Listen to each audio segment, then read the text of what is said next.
నమో వెంకటేశాయ. శివాయ గురవే నమః. సర్వం శివం శివం సర్వం. శ్రియః కాంతాయ కళ్యాణ నిధయే నిధయేర్థినాం. శ్రీవేంకట నివాసాయ శ్రీనివాసాయ మంగళం. ఎల్లుండి అనగా జూలై 25, 2025 శుక్రవారం రోజు శ్రావణ మాసం ప్రారంభమవుతుంది. ఈ శ్రావణ మాసం వెంకటేశ్వర స్వామికి, లక్ష్మీ అమ్మవారికి చాలా శ్రేష్టమైన మాసము. ఈ శ్రావణ మాసంలో మనము ఒక దీక్షలాగా ఈ శ్రావణ మాసం వ్రతాన్ని ఆచరణ చేస్తే స్వామివారి పరిపూర్ణ అనుగ్రహము, కృపాకటాక్షము లభిస్తుంది. జూలై 29వ తేదీ మంగళవారం. దీన్నే మనం శ్రావణ మంగళవారం అంటాము. ఈ శ్రావణ మాసంలో శ్రావణ మంగళగౌరి వ్రతాలను కూడా ఆచరణ చేస్తాము. మొదటి మంగళవారం రోజే మనకు నాగుల పంచమి వచ్చింది. ఇది చాలా శుభదాయకము. ఎవరైనా సంతానం లేనివారు, నాగదోషం ఉన్నవారు ఆ రోజు తలస్నానం చేసుకుని, వీలైతే పుట్టమన్నుతో కూడా తలస్నానం చేసుకోవచ్చు. శుచిగా ఉండి మంచి పట్టు వస్త్రాలు కట్టుకుని నాగదేవతల దేవస్థానంకి వెళ్ళి అక్కడ బియ్యం పిండితో కానీ నెయ్యితో కానీ దీపం వెలిగించి 16 ప్రదక్షిణాలు చేస్తే నాగదోషం ఉన్న వారికి దోష నివారణ విముక్తి అవుతుంది. అలాగే సంతానం లేని వారికి సంతానం అవుతుంది.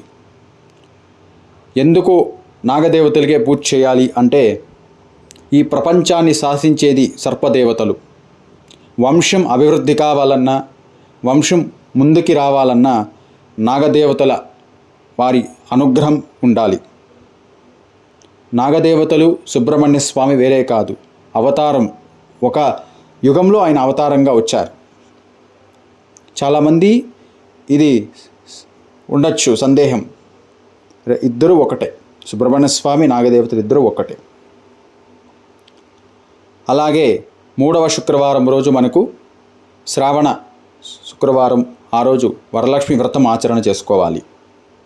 ఈసారి 5 శుక్రవారాలు వచ్చింది మనకి శ్రావణ మాసం. ఎప్పుడు మనము 2వ శుక్రవారం రోజు వరలక్ష్మి వ్రతం ఆచరణ చేస్తాం. కానీ ఈసారి 3వ శుక్రవారం రోజు ఆచరణ చేసుకోవాలి. ఆగస్టు 8వ తేదీ వరలక్ష్మి వ్రతం, ఆగస్టు 9 గాయత్రీ జయంతి, జంధ్యాల పౌర్ణమి అంటారు. దీన్నే రాఖీ పౌర్ణమి కూడా అంటారు. ఆ రోజు అక్క తమ్ముళ్ళు, అన్న చెల్లెలు రాఖీ పండుగ కూడా జరుపుకుంటారు. అలాగే ఎవరైనా ఇల్లు కట్టుకోవాలి అనుకున్నవారు, భూమి పూజకు కూడా ఈ శ్రావణ మాసం ఎంతో శ్రేష్టమైనది. వారికి కూడా తేదీలు చెప్పబడుతుంది.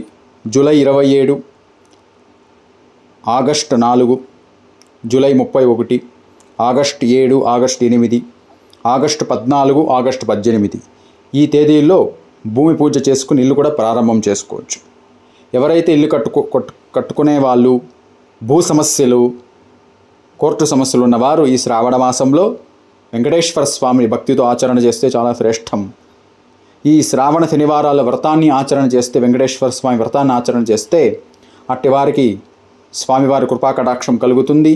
ఆ ఇంట్లో మనశ్శాంతి ఉంటుంది, ఆరోగ్యంగా ఉంటారు. వెంకటేశ్వర స్వామి సాక్షాత్ మహావిష్ణువు. శివకేశవులకి భేదము లేదు. శివుడు ఒకటే, విష్ణువు ఒకటే. ఇది అందరూ జ్ఞాపకం పెట్టుకోండి.